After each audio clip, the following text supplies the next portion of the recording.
Here we go. Pro versus Joe Schmo. Now I'm going to share a little story with you.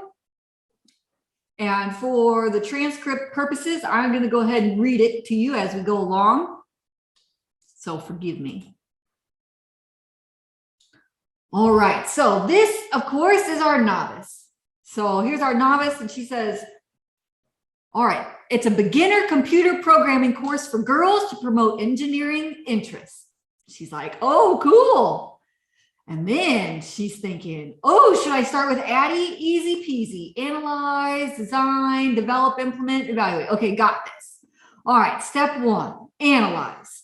All right, this course is about programming. So I'm going to think about variables and functions, if-else statements. And are there any other intro level course topics I should be considering? What about generating interest in engineering? I remember learning to code so much math. I thought programming was so boring. That's it. Students need to be engaged. If I make this fun, students will learn by practicing more. I love video games. Kids love video games. It's a great way to learn coding. Ooh, maybe a VR experience, or I'll teach them how to build a bridge. Let's see, what are teen girls interested in? Well, boys like games, duh. Oh, that's it, a story game. The story can be about how girls can be engineers too. Look at her face, she's like all inspired. And she's like, yes, they're gonna love it. All right, let's review. Here's our checklist. We're gonna target to teen girls. They're gonna learn how to code, and we are going to generate interest in engineering. Okay, it can start with a female engineer. She'll help players virtually build a bridge. And then as they progress in code, they get more customization pieces or options so they can build cooler bridges. Ta-da! Engaging story about code, which is a game that gives it a reward and leads back to more stories. Coding can be fun, right? All right, so teen girls lose interest in coding because it isn't engaging. Coding equals boring. So this design provides an interactive story through virtual reality where learners are rewarded with more building blocks as they progress. The story will have positive engineering role models for girls and positive feedback as they grow in the game. Good job, ready for level 4?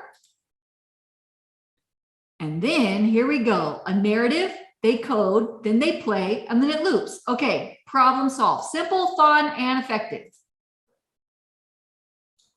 A few weeks later, OMG, what did I do? No design is perfect, one step at a time, 1 hour later. Oh, teens are always on their phones. I should make this a mobile game instead. All right, so maybe you make some notes about this. Think about how the novice approached solving the business challenge, right? Or solving the challenge of getting girls interested in learning how to code and do engineering. All right, here is how an expert learning experience designer approaches the same problem. All right. Beginner computer programming course to promote engineering interest in teen girls. Okay, neat. But wait, what does that mean? Factor. Okay, it means teen girls, computational thinking, engineering interest, novice, beginner program. Is there any prior experience and programming? All right, so it looks like he's thinking about a mind map. He's got a mind map laid out, engineering interest, teen girls, programming, and beginner. What all goes and connects all these things together? Is this about interest in engineering? What about what's causing teen girls to lose interest in programming? Is programming boring or too difficult? What about relevancy? Better research, more information. Do you think it's a socio-cultural issue instead of a motivational one? Dude, it's 3 a.m. Okay, sorry. Have I researched enough factors? What design principles best apply here? What are teen girls actually doing to develop interest in engineering? Let's see how some design principles I've used in the past can connect these factors. So the factors are design principle 1, social cultural beliefs, design principle number 2, and we've got programming, relevance, teen girls, engineering interests, math, and some more design principles. And then he says, in that project, kids were in charge of their own business. They were motivated to learn the math because the problems were meaningful to them. Maybe the same can be done for this course if I can get the programming concepts to align with goals relevant to the learners. I'll need to consider how the contextual goal works with learner goals. All right, teacher goal, lesson goal, learner goals. Is the direction of this design working? What about missing information? Is the solution addressing the problem space? All right, so this might take on a project-based learning approach with a common global theme with room for individuals to choose specific interests, a way to learn programming and how it's relevant to them. I'm not sure how this will look yet, but we shouldn't forget that this is also about what it personally means to be a female coder. It's important that we support learners to develop their identities as engineers. A few weeks later, oh, how did I miss that? I can't believe this. Well, I did learn something, time to adapt. No design is perfect, one step at a time. Okay, so what are some of the differences that you noticed between the novice and the expert learning experience designer? So Julie says the beginner didn't talk to any subject matter experts. All right, good notice there. All right, so that's right. You didn't see the novice reach out to other outside experts, get them on the phone, ask any questions. What else did you notice? The novice dived into what the course would look like. Yes, good point there, Karen. Yes, these are all good things that you guys have noticed. The expert knows that they are not the SME and is more curious about the question than the answer. I think that you really just kind of nailed it right there. Ian, that's definitely one of the main differences there, right? And so really it is about the nature of the problem that the designers must solve, and it goes beyond identifying and sequencing the summative parts of knowledge and, of course, understanding necessary to reach the end learning outcome. So the problem space that needs to be generated and articulated in the designer's mind is fundamentally more sophisticated for that expert LXD, right? Yeah, so the professional considered relevance for the learners and the support, right? That was another key thing that expert looked into. And so really we have to think about both the depth and the breadth of the complex and dynamic factors that influence our learners. So the learning problem shifts from what do learners need to know and do, like the learning outcome, to how do we support our learners in negotiating meaning. So for an example, their learning experience, right? And so as learning designers, you guys are challenged to see and identify relationships between these myriad of influences that confront our learners, and also to define the parameters of this problem that you are looking at, and then to carve out a full working space that is mindful of all these different nuances that make each of our learners unique. And that was another thing that you probably noticed, right? They considered the nuances and what makes each of the learners that might be taking this, learning to code for girls course, right? What are they motivated by? What makes it relevant to them? And he had different paths for what makes it relevant for each of the different types of learners that he might encounter that come into this type of course. And our novices, right, our amateurs, our Joe Schmoes, and really just anybody just kind of starting out in this field. And it's okay if that's where you are, but like it's important, obviously, for you to notice the difference between an amateur and a professional so you know what you're working towards. Our novices tend to summarize and repeat that given information without diving beyond the surface features or considering any important issues and qualities of the problem, right? They just took whatever they were given at the beginning at face value, didn't ask any follow-up questions, didn't do her own research, didn't dive a little bit deeper, didn't consider what all the factors are inherent in this problem set. And instead, she interpreted the givens, right? These, we want to get girls interested in coding as fixed in boundaries of their problem solving endeavors without questioning the accuracy of this information, right? She's like, okay, there it is. That's what I need to do. So it's going to be virtual reality because games are fun and girls like stories, right? And so just kind of in summary, some of the other things that you guys probably might have noticed, right? The novice was too surface level, right? She took everything just at face value, a limited analysis, right? Just kind of took that information face value, started running with it, started designing a course. So I'd be like, ooh, and also kind of pulling in her own personal experiences. One of the most important things that you can remember is that you are not your learners, right? That's why it's so important for us to go and talk to our learners, find out who our learners are, right? We talk about learner personas, doing a learner needs analysis. In human-centered design, we talk about empathizing with our users and what their issues are and what motivates them and what prevents them from doing what it is that they need to do. Maybe even a lack of depth of cohesion between the factors, right? She didn't relate design principles to the different factors that are included in the problem set, right? It's just like, these are the factors, the ones that I've been given, and that's it. And I'm just going to design towards these factors. A one-size-fits-all solution. I've already kind of mentioned this, right? But it was, okay, everybody's getting VR, everybody's getting stories, and it's all about building bridges, and it's gamified. And then, of course, she gets to the end, and she performs the same mistake again, right? She finds out that her course isn't working.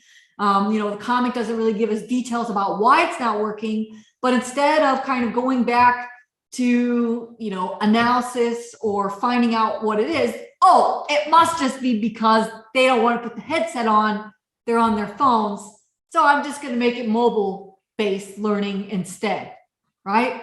So again, she went back to those same, bad habits of keeping it a narrow problem set, not looking at who her learners truly are and their unique characteristics, and it said, oh, it's a broad design solution. And this is just something, that you can't even really help when you're a novice, right? That you're relying on sparse knowledge and personal experiences, whereas that expert had personal experiences and has applied different design principles that he could draw on those experiences and include them in his design. Now, that's just something that only comes with time and experience, but it is important to point out, right?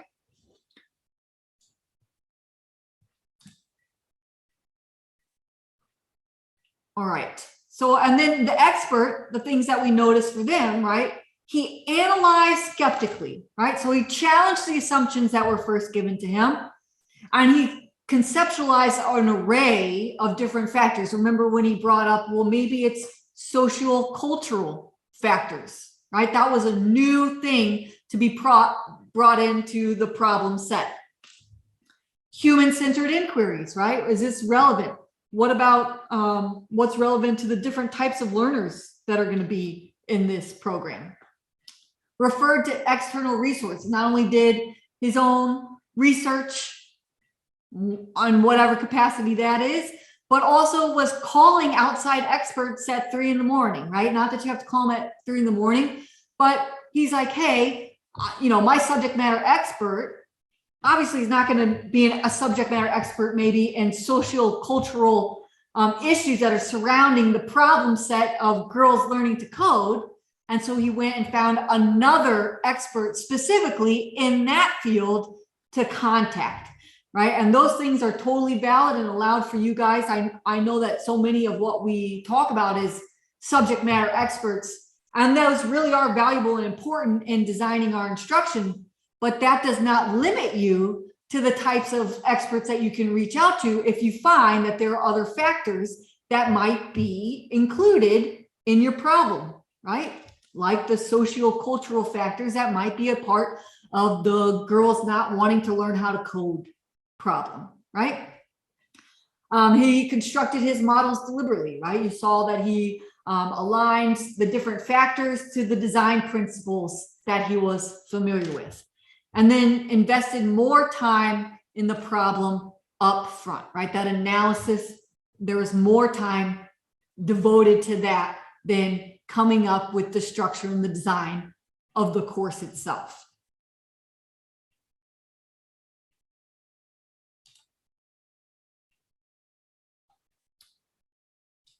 So really, I show you this because I want you all to get to that next level. If you're not already, I want you guys to start thinking as a professional, as an expert learning experience designer.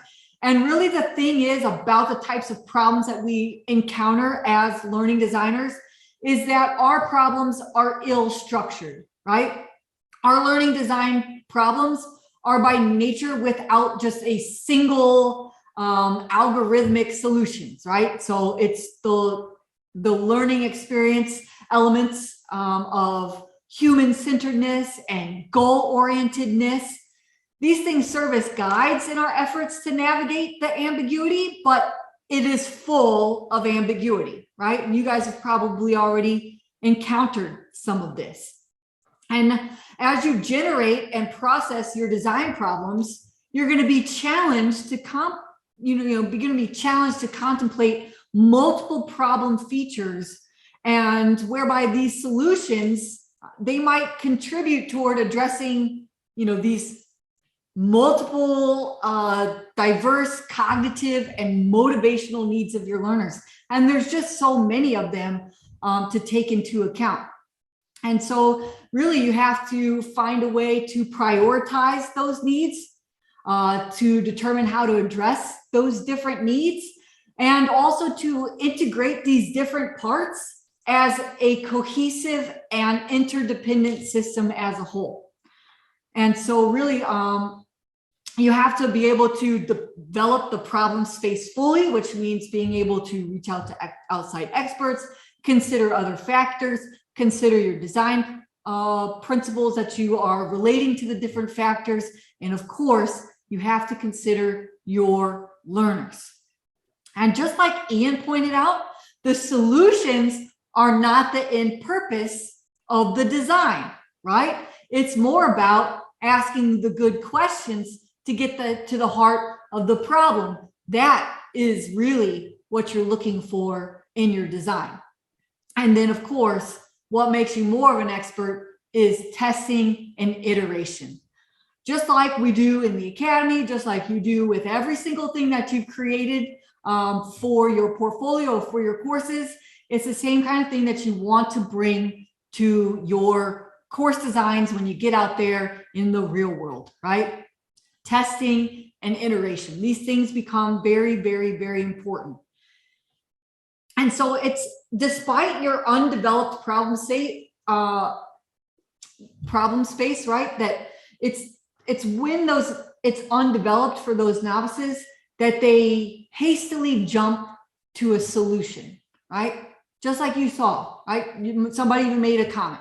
Oh, the novice, she just went straight into designing her course, right? Because she didn't expand on fully what is that problem. And instead, she focused on prescribing content and instruction and producing a singular solution of an instructional type instead of what the expert came up with, which was multiple different paths or learner journeys for different motivations and relevancy for his learners.